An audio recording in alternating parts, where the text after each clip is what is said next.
He will have been working at the company for 10 years by next month. അടുത്ത മാസം ആകുമ്പോഴത്തേക്കും അവൻ കമ്പനിയിൽ തുടർച്ചയായിട്ട് വർക്ക് ചെയ്യുന്നത് 10 വർഷത്തോളം ആകും. ഇത് ഫ്യൂച്ചർ പെർഫെക്റ്റ് കണ്ടിന്യൂസ് ടെൻസിൽ ഉള്ളൊരു സെൻറ്റൻസ് ആണ്.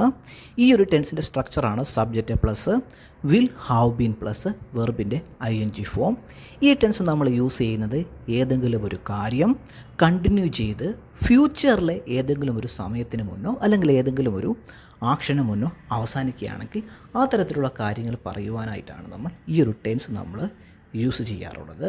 ഇതേ ആശയം തന്നെയാണ് ഫ്യൂച്ചർ പെർഫെക്റ്റ് ടെൻസിനുള്ളത്.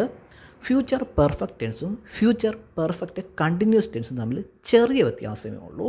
അതിൻ്റെ ലോങ് വീഡിയോയിൽ ഞാൻ ഇട്ടിട്ടുണ്ട്. കാണാത്തവർ തീർച്ചയായിട്ടും കാണുക. നിങ്ങൾക്ക് അപ്പോൾ ഈ രണ്ട് ടെൻസും തമ്മിലുള്ള വ്യത്യാസം മനസ്സിലാകും.